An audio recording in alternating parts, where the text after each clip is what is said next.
Hello दोस्तों, स्वागत है आप सभी को एसएन स्टार क्लासेस के यूट्यूब चैनल पर। अभी तक आप हमारे चैनल को सब्सक्राइब नहीं किए हैं तो चैनल को सब्सक्राइब कर दीजिए और साथ ही नोटिफिकेशन बेल आइकन पर भी प्रेस कर दीजिए ताकि वीडियो का नोटिफिकेशन सबसे पहले मिले। चलिए अब हम वीडियो को स्टार्ट करते हैं। क्लास 9 के गणित सब्जेक्ट 1.3 का आज हम सॉल्यूशन करेंगे। चलिए अब हम वीडियो को स्टार्ट करते हैं। पहला क्वेश्चन देखिए, प्रश्नावली 1.3 NCERT बुक से है। पहला क्वेश्चन है, निम्नलिखित भिन्नों को दशमलव के रूप में लिखिए और बताइए कि प्रत्येक का दशमलव प्रसार किस प्रकार का है। चलिए पहला क्वेश्चन है, इसका सॉल्यूशन करते हैं। सोल्व पहला क्वेश्चन, ये 36/100, इसका मतलब कि भाग देने के लेकर इससे इसमें, यानी ऊपर वाला होता है आपका अंश और नीचे वाला आपका होता है हर। तो हर से अंश में भाग दिया जाता है। अब इसको भाग दीजिए, 100 से 36 में भाग दीजिए, नहीं लगा। 6 से 36 में भाग नहीं लगेगा तो यहाँ 0 बैठाएंगे, 0 बैठा के दशमलव बैठाएंगे, फिर यहाँ 0 आता है। अब 100 से 300 में भाग देंगे, यानी 360 है तो 300 3 बार में आता है तो यहाँ भाग दे दीजिए। 100 से 3 में गुना कीजिए 300, भाग में यहाँ घटता है तो घटा दीजिए। 0 का 0 और 6 का 6 में से 0 6 और 3 में से 3 कट गया। अब उसमें दशमलव के बाद यहाँ देखिए 0 के बाद दशमलव बैठा है तो 0 एक और बैठेगा, फिर इससे इसमें कितने बार में लगेगा 6 बार में। 100 से 6 में गुना करेंगे तो 600, ये आपका अंततः यहाँ 0 आ गया। इस टाइप के अगर भाग देने पे शेषफल जो होता है वो 0 बचता है, जो यहाँ पे 0 शेषफल बचता है तो वो आपका पूछ रहा है कि देखिए दशमलव प्रसार किस प्रकार का है। तो 36 लिखेंगे, 36/100 का दशमलव प्रसार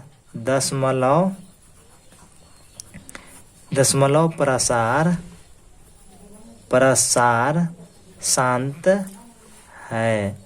दशमलव प्रसार शांत है। नंबर 2 दूसरा क्वेश्चन का रहा है। चलिए अब इसको बनाते सोल्व करते हैं। दूसरा क्वेश्चन 1/11, ये नीचे वाला हर ऊपर वाला अंश, यानी 11 से 1 में भाग देना है। 11 से 1 में भाग देना है। इससे इसमें नहीं लग रहा है तो 0 बैठा के दशमलव बैठाएंगे, यहाँ पर भी 0 आ जाएगा। फिर इसमें नहीं लग रहा तो फिर एक और 0 बैठाएंगे। अब 100 हो गया तो 11 के पढ़ा में 100 नहीं आता है तो 11×9 99, फिर एक बच गया, फिर एक कट गया, फिर आपका यहाँ 00 उतरेगा। लेकिन फिर जब 00 भी उतरेगा फिर 9 लगाइएगा, फिर ऐसे ऐसे आपका मतलब बढ़ते जाएगा। अंततः यहाँ पे लास्ट में 00 नहीं कटेगा। तो इस जब 00 नहीं कटेगा तो इस कंडीशन में हम लिखेंगे 1/11 का दशमलव प्रसार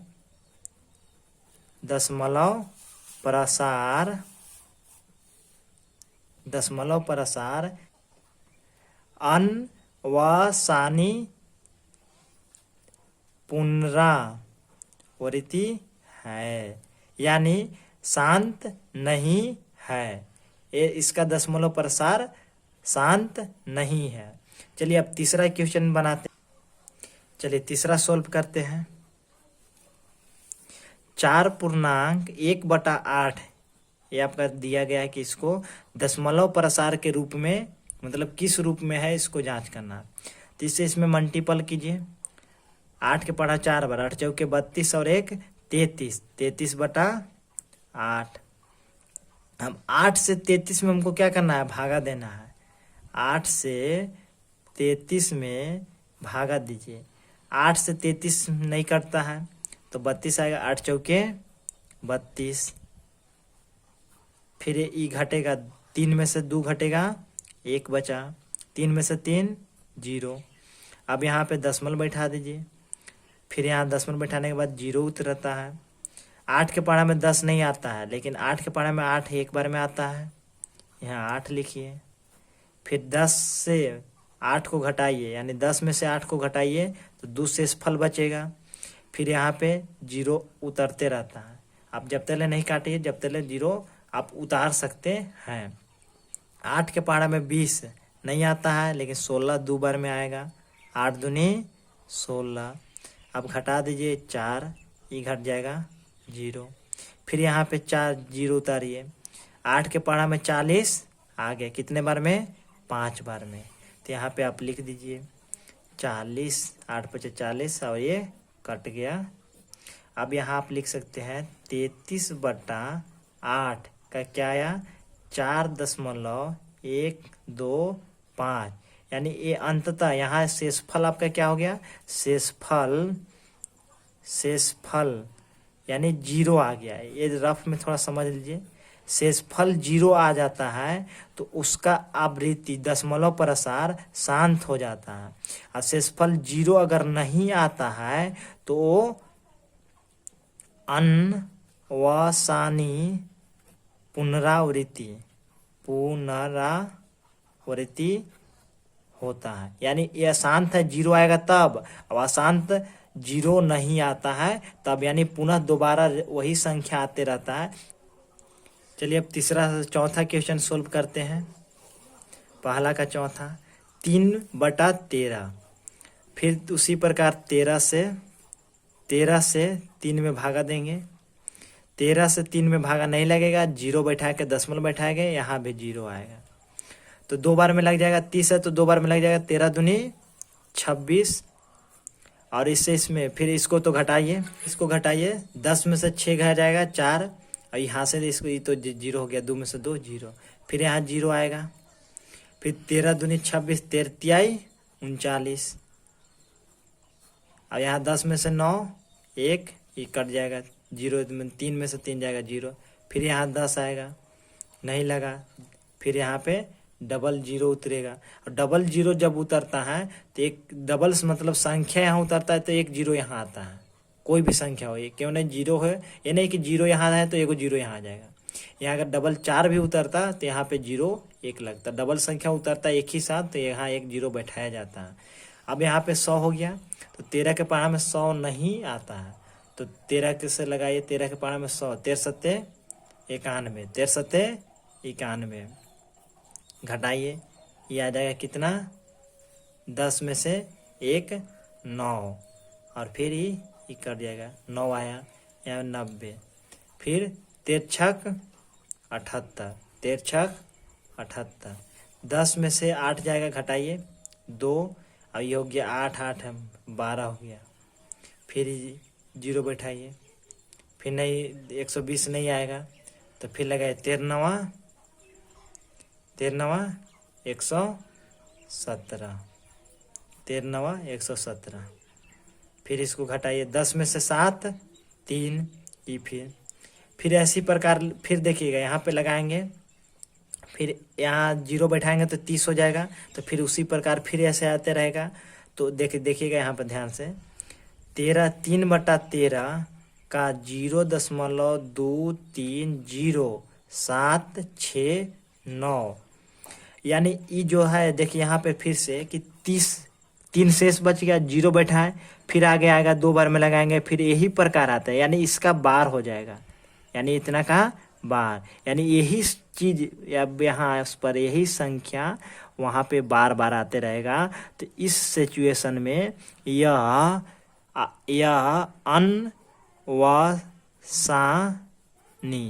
अनवासनीय पुनरावृत्ति है, यानी ये अशांत आवृत्ति है। चलिए 5वां क्वेश्चन बनाते हैं। 2/11 इसका सोल्व करते हैं। 11 से 2 में भागा दीजिए, नहीं लगेगा, 0 बैठा के दशमलव बैठाइए, यहाँ भी 0 आ जाएगा, यानी 11 है कम 11। अब घटाइए, 20 में से 11 जाएगा, यानी 10 में से 1 जाएगा 9, और 1 में से 1 जाएगा, कट गया, यहाँ पे 0 बैठाइए। फिर 11 के पहाड़ा में 90 नहीं आता है, लेकिन 90 से कम 88 आता है, यानी 8 बार में 88। 10 में से घटाइए फिर इसको, 10 में से 2, 10 में से 8, 2 और फिर इन 8 के 8 कट जाएगा। फिर यहाँ पे 0 बैठा दीजिए, या 0 बैठाने के बाद फिर एक बार में, यानी फिर उसी प्रकार आ रहा है। यानी यहाँ देखिए ये वाला फिर पुनः वही संख्या रिपीटेड होते रहेगा। इसलिए यहाँ पे आप लिख दीजिए, इसलिए 2/11 बराबर 0.18, यानी इसका बार हो जाएगा। यानी बार ये संख्या जो है बार बार आते रहेगा, ये पूरा पूरा 0 इसका शेषफल नहीं होगा। इसलिए यह अनवसानी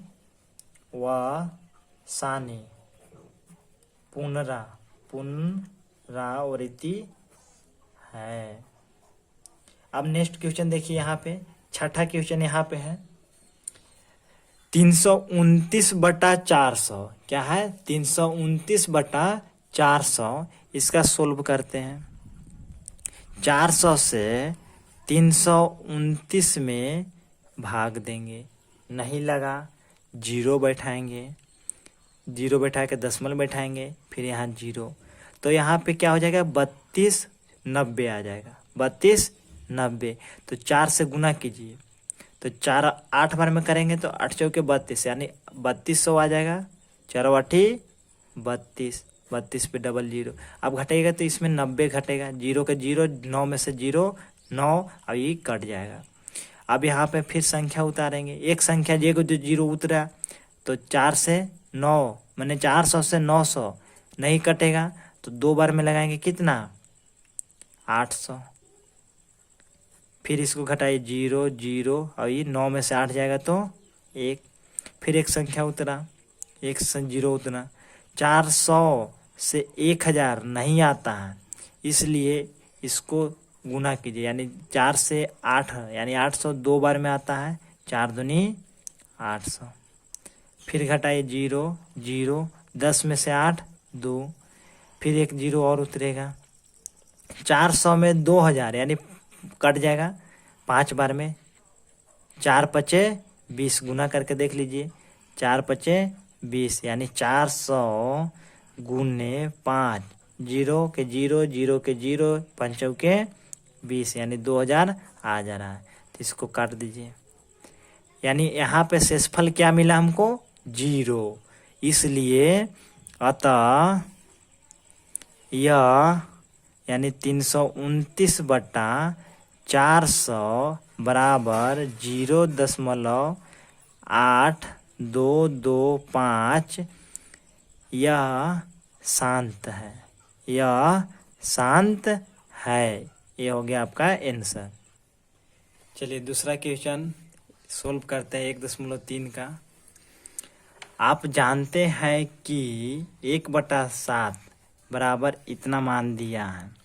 वास्तव में लंबा भाग दिए बिना क्या आप बता सकते हैं, माने यह बता सकते हैं कि 2/7, 3/7, 4/7, 5/7, 6/7 के दशमलव प्रसार क्या है? यदि हाँ तो कैसे?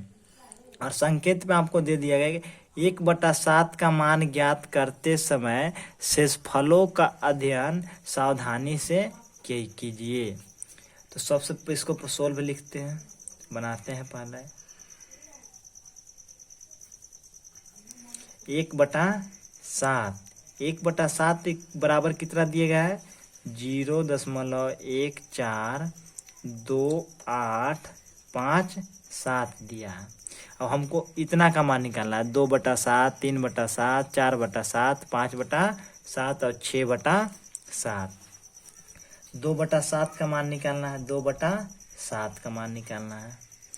तो अब हम इसमें करें, देखिए 2/7 इसमें तो क्या है कि 1 गुने 2 है ना, 1 गुने 2, यानी इसका है कि 1/7। देखिएगा ये वाला 1/7 बराबर आपको दे दिया गया है कि 0.142857 इतना दिया हुआ है, यानी 1/7 बराबर इतना दिया गया है। तो अब बच गया क्या आपका?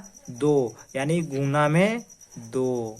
अब इसको इसमें गुना कीजिए, 7 के पहाड़ा 2 बार, 7 दूनी 14 के 4, 5 दूनी 10, 10 और 1 हासिल 11, 8 दूनी 16, 16 और 1 हासिल 17, 4, 8 के बाद 2, 2 दूनी 4, 4 और 1 5, और 4 दूनी 8 हासिल नहीं था, 4 दूनी 8, और फिर 2 एकम 2 और 0.0, यानी 0.285714। अब उसी प्रकार इसका हो गया। अब देखिए दूसरा 3/7 का, 3/7 का, तो इसमें भी 1 गुने 3 है, यानी इसका भी 1/7 का क्या निकल दिया गया मान 0.1428557 गुने अबरी क्या करेंगे 3 करेंगे। 17 21 5 3 15, 15 और 2 17, 8 3 24, 24 और 1 25 हासिल 2, 3 दूनी 6, 6 और 1 7, 4 3 12, 12 के 2 हासिल नहीं था, 3 एकम 3 और 1 4 और 0.0 हो गया। अब उसी प्रकार इसका भी हो गया। अब निकालेंगे 4/7, 4/7, तो इसमें भी 4 0 1 गुने 4 है, तो 1/7 का मान दिया गया 0.142857 गुने 4। इसमें भी गुना करना है, 7 चौ 28 के 8 2 हासिल, 5 चौके 20, 20 और 2 22 हासिल 2, 8 चौके 32, 32 और 2 34 हासिल 3, 4 दूनी 8, 8 3 11 हासिल 1, 4 चौके 16, 16 और 1 17, और फिर 4 एकम 4, 4 और 1 5.0 इधर बैठा दीजिए। फिर 5/7, तो 1/7 का मान दिया गया है 0.1428557 गुने 5। इसमें भी गुना कीजिए, 5 7 35, 50 25 और 3 28, 8 5 40, 40 और 3 43 हासिल 4, 5 दूनी 10, 10 4 14 हासिल 1, 5 चौके 20 और 1 21 हासिल 2, 5 एकम 5, 5 और 2 7, 10 बैठा दीजिए 0। अब आपका 5/7 निकल गया। अब लास्ट बचा है 6/7, इसमें भी 1/7 है, तो 1/7 का मान दिया गया है 0.1428557 गुने 6। इसे इसमें गुना कीजिए, 7 42 हासिल 4, 6 5 30, 30 4 34 हासिल 3, 8 6 48, 48 और 3 49 50 51 लिख भी सकते हैं। अब हासिल 5, फिर 8 दूनी 6 दूनी 12, 12 और 5 17, और फिर इसमें 6 चौके 24, 24 और 1 25 हासिल 2, 6 कम 6, 6 और 2 8, और फिर 0.0 इतना। अब इस ये हो गया आपका, यही कह रहा था कि दशमलव प्रसार किस प्रकार है, यानी देखिए यहाँ पे कि दशमलव प्रसार क्या है, तो ये हो गया आपका आंसर। ऐसी इसी टाइप से आपको बनाना है।